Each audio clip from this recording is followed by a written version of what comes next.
If you look at a modern Egyptian city today, it's like you're seeing two completely different worlds living side by side.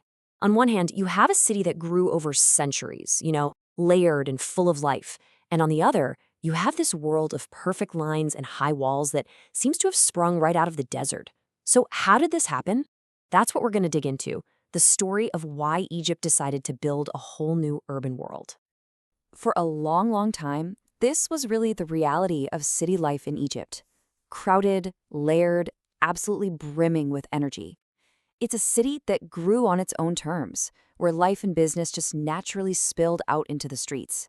It's vibrant, and yes, sometimes a little chaotic, but it has its own kind of harmony. But then, a really powerful new idea started to take root. It offered a totally different vision. And this wasn't just a promise of a nicer house. It was a promise of a whole new way of life. A life that was self-contained, orderly, and maybe most importantly, separated from all the pressures of the old city. So that's the big question, right? How did we get here? Because this whole story isn't really just about buildings and walls. At its heart, it's about a really deep human search for something better. For security, for some peace and quiet, for a good life. So let's trace the steps and the desires that led to the rise of the gated city. Okay, so where does this all start? Well, funny enough, it doesn't begin with some grand plan to remake the city. It actually starts with a much simpler idea, just wanting to get away from it all, even if just for a little while. It began as an escape. It really did start small. Back in the 80s, you saw the first walls go up around holiday homes on the coast, private getaways for the summer. But by the 90s, the government saw a much bigger possibility here. They started selling huge areas of desert land to developers, basically inviting them to build brand new communities. And by 1995, with projects like Dreamland, the mission had totally changed. This wasn't just a vacation spot anymore. It was about creating a permanent, all-in-one world to live in. Now, the main government player making all of this possible was NUCA, the New Urban Communities Authority. And you have to understand, NUCA wasn't just stamping paperwork. It was the engine driving this whole thing. It was the institution that literally held the keys to all this new desert land and was drawing the maps for this new world that was taking shape. So let's fast forward to the 2000s. At this point, we're way past this being just a new type of house. The gated community had become a powerful dream, something to aspire to. It was being sold as the ultimate lifestyle. This marketing slogan from back then just says it all, doesn't it? A complete life, safe, green. It wasn't about the size of the rooms. It was about answering these really deep human needs. The need to feel safe, the desire to be around nature, and the dream of having a simple, hassle-free life. And to get why that promise was so incredibly powerful, you just have to look at what was happening in the existing cities.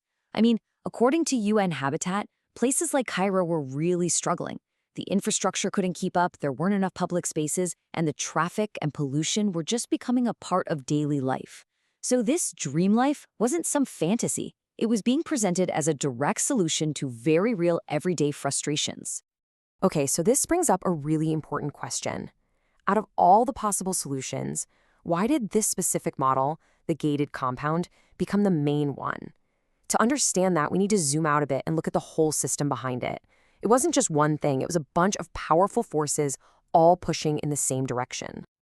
And the thing is, this didn't happen by accident. It was like a perfect storm. First, you had the government, through NUCA, controlling all the new land. Second, because services were stretched in the older cities, people started demanding private alternatives for everything. Third, property became the safest, best investment you could make. Fourth, living in a compound just became this huge status symbol. And finally, the laws were changed to make it easier for these massive projects to get built. All 5 of these things just clicked together and created this powerful cycle. And, to really get a feel for the demand for something new, you have to look at this number, 1,171. That's how many informal areas the Ministry of Local Development had identified across the country. But that's not just a number on a page, right? We're talking about neighborhoods home to millions of people. And while they are absolutely full of life and have incredibly strong communities, they often didn't have enough public services. So for anyone who could afford it, the contrast between this reality and the promise of a complete life inside a compound was just massive. It created a really powerful reason to want to move.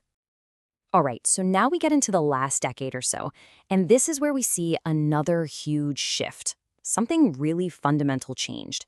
The gated community went from being a trend led by private companies to becoming the official blueprint for the country's entire urban future. See, back in the 2000s, it was mostly private companies leading the charge, building these huge projects. But now, in the 2010s and today, the state itself has stepped in to become the master developer. The biggest example, of course, is the new administrative capital. It's an entire city built from the ground up, organized around the exact same ideas of security and separation that those private companies pioneered years ago. The state basically adopted the model as its own. And this wasn't just a casual change in strategy either. It was made official. In 2018, the government actually expanded Nuka's powers even more, which basically cemented this model of development as the official way forward. It became national policy. So, after this whole 40-year journey, where does that leave us? It's reshaped the physical landscape for sure, but it also makes you ask a pretty fundamental question about what it even means to live together. What happens to the very idea of a city when it's built around separation? Well, one of the results is what some people call a dual city. You end up with these exclusive enclaves with their own private services right next to public areas that might operate on a different standard. And this tends to fragment everything from security to garbage collection. But maybe the biggest thing is the risk of losing those shared public spaces, the parks, the squares, the places where people from all different walks of life would normally cross paths and build a shared identity. But there are other ways to think about it. This image here, it shows a completely different vision. It's from a village designed by the amazing architect Hassan Fathi. And his vision wasn't built around walls. It was built around shared courtyards and shaded walkways, spaces that are designed to bring people together. It's a beautiful reminder that there are so many different ways to build a community. And that really brings us full circle. This whole move towards the gated city came from a very real, very understandable search for security and a better quality of life. But it leaves us with a big question to think about. When we build walls to feel secure, how do we also make sure we're building the bridges that create a real community? What kind of future are we actually building together?